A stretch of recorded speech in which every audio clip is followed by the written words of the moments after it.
You're back with Bryan and Ryan, your co-pilots on this journey beyond the flight deck. Every week, we break down the systems, mindset shifts, and trends shaping tomorrow's aviation professional. We're here to help you future-proof your impact, scale beyond the flight deck, and build real freedom, legacy, and leverage. If you want more, check out my website, bryanrosevier.com, or better yet, join our Patreon community at patreon.com/BryanAir and be part of the mission. Hey, Paul. Hey, guys. Good news, man. Hey, good, man. Good. It was a very lucky conversation you had with Moritz just last week. Thanks. On AVIXOO. Yeah, I enjoyed it. Moritz is one of those guys, he brings a lot of energy to the table. So when you leave a conversation with him, you feel sort of upbeat, energized, and sort of ready to tackle some things that maybe you've been putting off. So it was a cool conversation. Yeah, it's always lekker to have a conversation with someone who's, got a bit of dynamic and high energy and going places. That's what we're all about. What did you think of the product? I thought it's awesome. And, I listened back to the show and a couple of things I picked up on. I thought it was quite funny when he was telling us about his story of doing the walk of shame and that first job offer that he got with, was it Sefafani or something? And obviously you wanted to give him a stint in ops and he had to know Excel. It got me wondering, I remember the Excel being a thing back in the day. Is it but a thing is it now? still like it now? I wonder. So much has changed, and I suppose a lot of the conversation was, that we've had together over the past couple of years has been about what's relevant, what's not. I don't think it is, to be honest. I don't think. Remember, there was always I don't know if it still is, but in aviation, certainly at our previous airline, there was never a sort of demand to, you must know this. The concept was, you must know where to find the information. Yeah. You don't have to know the law. You have to know where to find it. And I like that sort of philosophy because, first of all, it eliminates, the possibility of mistakes and all the rest. But going back to this case, if you go for a job offer now, do they say you must, do you know how to use ChatGPT or do you know how to, use Google Slides? It's exactly what got me thinking. I thought, that's, it's an interesting one to find out if that's still relevant, because I would certainly think now in today's world, being able to prompt would be a far more useful skill. We know that you can find any bit of information on the internet. But like you say, with working with GPT, it's knowing how to actually communicate with it. Exactly. And prompting came up. I don't know if you heard him speak about the various sort of filters that you have to complete on that profile. And so it was a cool conversation and nice to chat to him. And I really hope that the pod gives a bit of vumma to people saying, hey, let me give it a go. Let me sign up and let me see if this actually works. Because I do believe it is a wonderful opportunity and a way that a pilot can use to scale their time. Yeah. And it's exactly what we're sort of speaking about. You don't have to go and build something. You don't have to have a side hustle.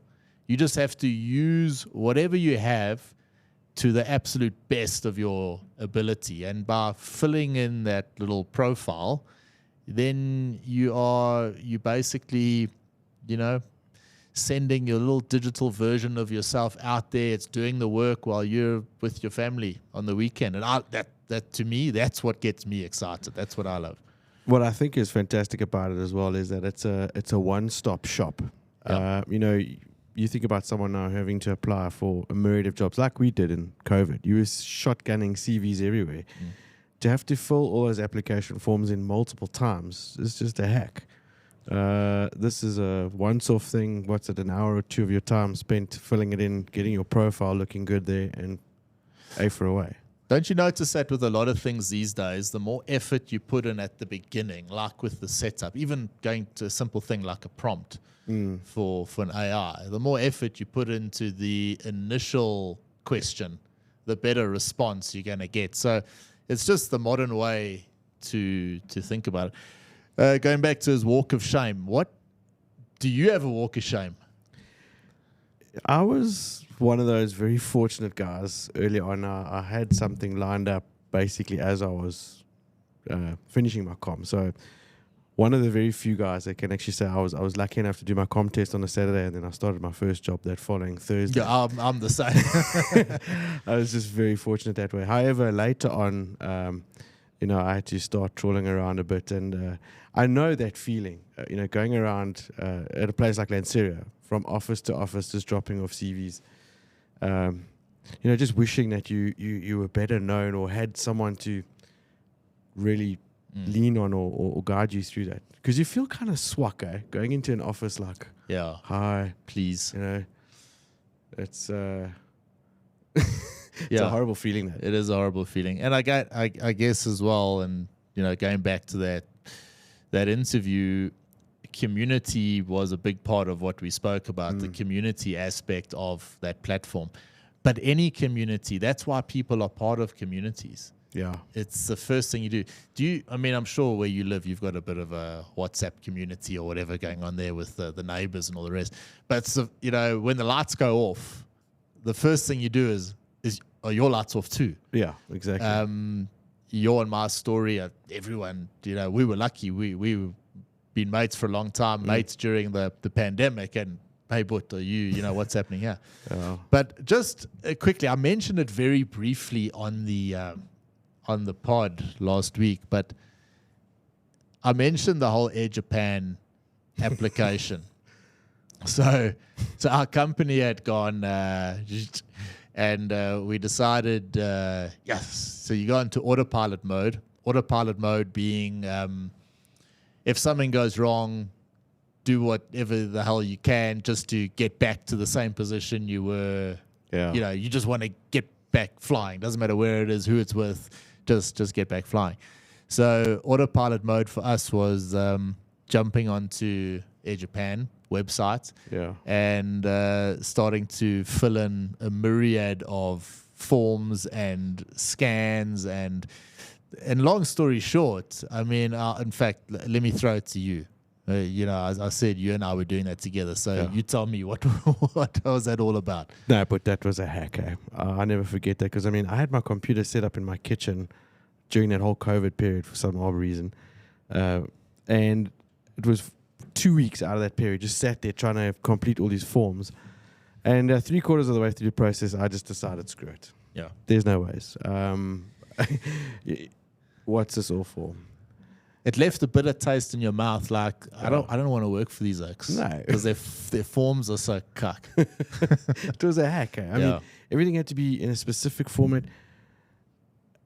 and in a certain font. No, it was a real ball ache. That's what I do like about AVIXOO though, is it's pretty straightforward. It's really not that difficult to just fill in all the info, populate the fields. It guides you through it nicely. Yeah. Way easier. I like it. Recruitment is very much part of the big picture in aviation at the moment.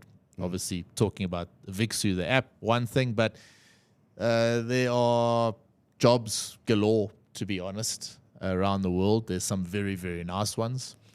And what was the big article? Emirates looking for 1,500 pilots within the next couple of years, whatever it is. Yeah. Some other big articles coming out from Riyadh with Riyadh Air. And interesting discussion, I suppose we can have quickly. Are you going to ever have, and I don't know this, I'm just speculating, but are you going to have pilots jumping ship from Emirates to go to like a Riyadh, or is... I'm sure you're going to see a bit of crossover going on there because, and I don't want to give the actual amounts away because there have been so many fake articles and nonsense that's come out about what sort of salaries and perks you can expect at Riyadh. But from what it looks like is there are going to be some real good packages available there. And I'm sure you're going to have at least a lot of pilots that maybe were going to go to Qatar, Emirates now saying, hey, let me give this Riyadh a shot. But you're also going to have the odd guy saying, well, I'm going to shift across there from Qatar or Emirates. So it's an exciting time in recruitment in general. Totally is. I also thought it was interesting that, that article that came out from Riyadh sort of stipulating the salaries or the intended figures that they're going to pay. I mean, those are attractive numbers, man. Yeah. And knowing full well that Emirates is on the hunt for at least 1,500 pilots for the next 2 years, is that going to be the sort of decision maker? Well, I really wanted to go to Emirates, but I mean, the money at Riyadh's way more attractive and the perks are, because I mean, you're kind of in the same region there. Yeah. Also flying fancy, brand new equipment. Yeah. When people ask me what I like with the whole Riyadh setup is not that it's better than Emirates, but I just get the impression, and I might be totally wrong, but I get the impression that by joining them, you are less of a number in a system because you're basically part of the startup sort of team there. Yeah. I know you are a number in the system, but you less of one. But that's my opinion. I know where you're going with this because I think there's something kind of cool. I mean, picture it. Airline has been running 5 years or so. So this is going into the future. You're 5 years into operation. You've joined as one of the top 100 or 200 crew members. You're one of the real OGs. Yeah, you're the OG. You got a bit of swagger in the organization. 100%. And potentially it gets you closer to a management post if that's what you're chasing. Yeah. So yeah, there is some value in that for sure.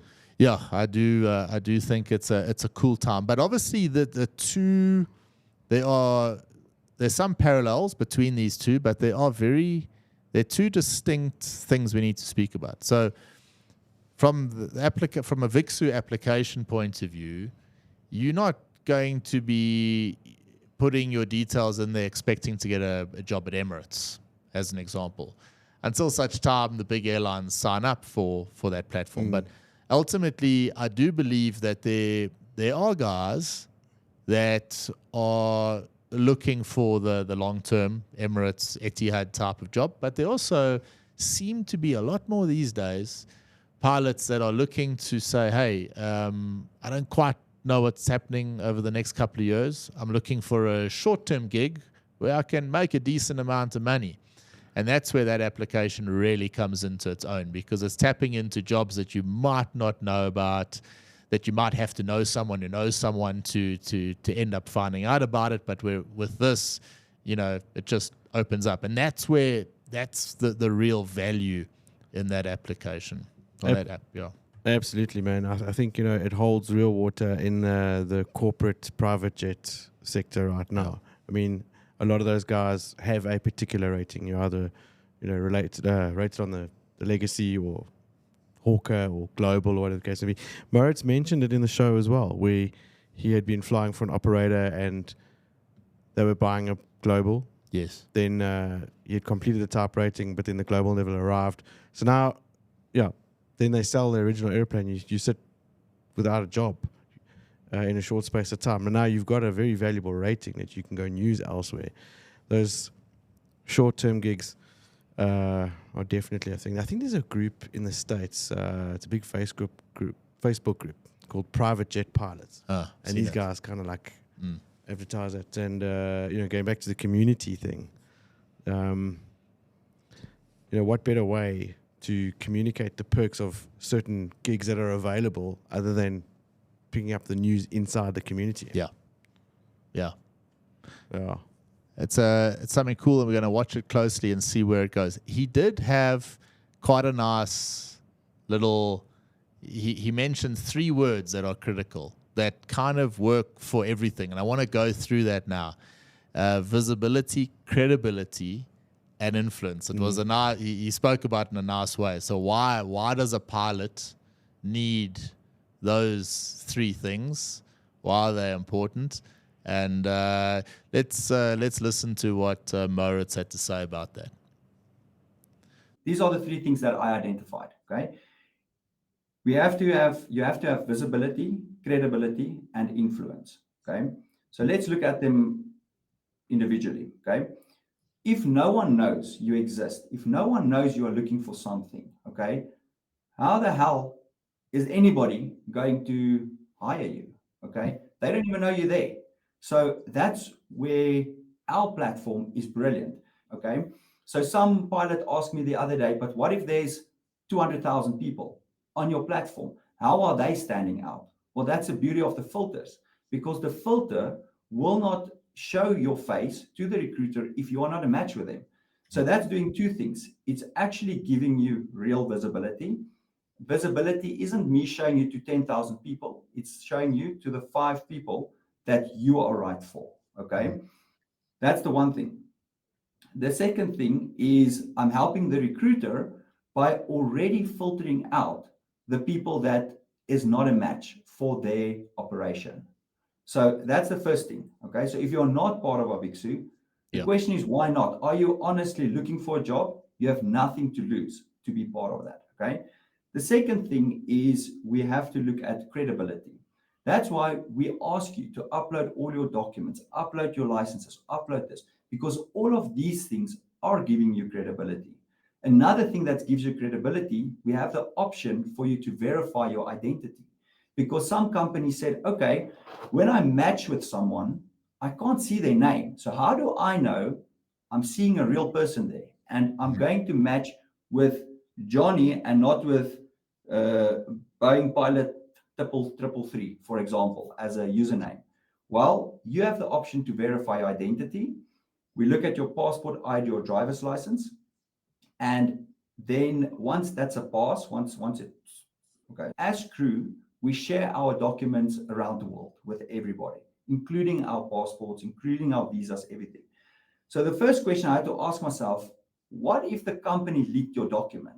How do I know it's the real person that uploads the document? So first of all, once you go into the verification, it's going to tell you, take out the original document and take a photo of it. Okay. So now I know it's the original document that's being used for the verification.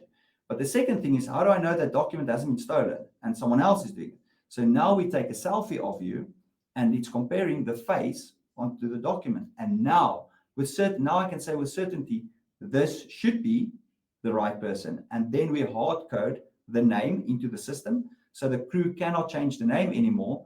And naturally, your documents should match the name then once there's a match. So in that way, we help you with credibility. So the third place is influence. So I said, okay, how can I help people to have influence? So I put myself in, well, I'm a crew member, so I'm just using myself as an example all the time. As I sit here, this is unnatural. Sitting in front of a camera with a light, with a mic, with lights, it's all unnatural territory, okay? At least I've been doing it for a year. You've been doing it for 4, 5, 6 years, okay? So it comes naturally. Most interviews nowadays is online, okay? The first stage is online. So how can I help the crew to get used to the environment of the interview? Well, I'm going to send crew on our community, which is our network. I'll talk about that later. We are sending 3 questions, 3 random type interview questions on the community. Okay. The question will be something like, tell me why we should not hire you today. That's actually a question someone got last week. Okay. Yep. Or tell me about yourself. Or tell me about a time you flew with a difficult captain. Okay. Then we'll tell you the psychology behind the question and then a framework to formulate your own answer. Because obviously you don't want to copy and paste answers from different people. It must be you that's answering. Okay. Now you have the question, you know how to answer it, but I still need to put you in the environment of the interview. Now, once you and I have spoken once, there's no more nerves. Okay. Yeah. It's just like I know you. So what am I doing? I'm getting up to 10 people, also pilots, into a Zoom call, okay, where I will bring you to the front and I'll ask you a question, one of those 3 questions that we did the week. Ask you, tell me about yourself. Now you have the chance to practice the question in front of people. That's going to make you nervous. So now you're going to learn how to self-regulate, how to not do all these weird moves that you do when you're nervous. Yeah. And after that, we're putting in the background. And why are we putting you there? Because now you can learn from the other guys' answers. You can learn from what they are saying. And at the end of the day, I think AVIXOO is then giving you the whole package. We are giving you visibility, we are helping you with credibility, and we are giving you the opportunity to work on your influence when you go for the interview. So as you can see, Paul, I mean, visibility, people have to know that you're around. You have to have visibility, and it doesn't matter what you're doing. You know, flying is one thing, but visibility you need, and obviously that's where social media comes in and that as well. The credibility side. You've worked so flipping hard to get your license, to keep it current. You've probably paid a lot of money, made lots of sacrifices. You want to get the credibility for all that work that you've done. So by getting it all validated through their website, that's how it works, and then influence. And I like the whole thing, the training for an interview. And what Moritz said in that interview as well is so many of at least the first, sometimes the second interview is done over virtual. It's on a Teams call. How much harder is it to do it that way than it is for you and me right now? Even on a podcast level, if we're doing the podcast remotely, the element of difficulty there, and if you haven't practiced, can bite you. Well, I'll say it straight like this. I mean, a lot of guys out there aren't that savvy with the tech. So you get them to try and connect to a Teams or a Zoom meeting. If they're not familiar with the software, that's already a stressor. Then you're worried about whether your internet connection is going to work, or how you look, what your background looks like. So it's definitely a factor. Way harder, I would say, to probably do it online as opposed to being in person. Yeah, in person, yeah. And a lot of the older guys have only ever done it in person there before. So now if you, here's your link, you don't even know where to start. So I kind of, very cool. I like that. I like that idea. Yeah, no, it's excellent.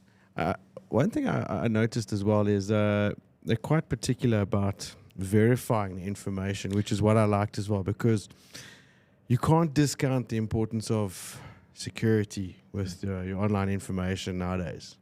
And, they've got quite a robust verification process. You have to get your ID verified to be able to use the platform adequately. So that's good to know, hey? I mean, with the amount of spam and the phishing that's going on nowadays. It's crazy. It goes one step further than that. Someone posted something on LinkedIn this morning about, I think he was a pilot with EasyJet or something, but he said he sees so much nonsense written by aviation people on this platform about aviation. And the only reason he knows it's nonsense is because he's in aviation. Now, what nonsense are other people writing in other industries that you as an aviator might look at and say, oh, this looks legit, might not be. Yeah. So the scams and that don't necessarily have to be a direct scam. I'm trying to steal your credit card details. A scam or not being validated can be you just don't know. It looked real, so you signed up. And that validation is key for that. So you're obviously validating the credibility of your credentials there, but it also puts you in a community that has a whole bunch of aviators on there, or whatever community you're going into. So you can't bullshit your way around it. Yeah, it protects the crew members out there for falling victim to some of these charlatan type operators. There's a few of them around that are trying to start elaborate airlines out of nothing. We've spoken about it before. And, for those that are not familiar with the industry or don't have their ears to the ground, they fall prey to that very quickly. So, this is where it really comes into its own as well. Yeah. Just going back to LinkedIn quickly, and also maybe tying in with what you just said now. I heard a stat the other day.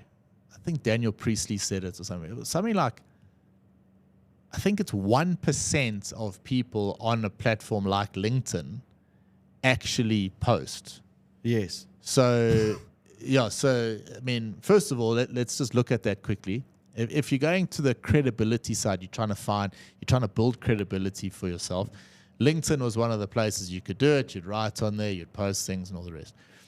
First of all, bit of an opportunity because only 1% of the people on there are actually posting. But number two, to me, the far bigger threat is this, what we're talking about now, the scams and that are going on. And I don't think all the time it's not necessarily someone, I am going to scam someone. It's that with AI and with the help of being able to sound really intelligent, you can fool a lot of people that aren't savvy that, hey, this is a real airline that's starting up. Come and join me. So, interesting conversation nonetheless. I've got an interesting one later in the week as well. I'm interviewing Kim James, the drone chick. Hey, awesome. Yeah. So I've been following her quite closely on social media, and I know she's doing some cool things in the drone space. So drones very much on the radar, so to speak, when it comes to new tech in aviation. A lot of aviators have gone and done drone licenses to go and operate these things. So I'm interested to hear some of maybe the barriers of entry to it from Kim, and to get her perspective what's happening in that industry. And that should be an awesome conversation. I mean, drone applications now are just going wild, and looking forward to that one, man. It should be good.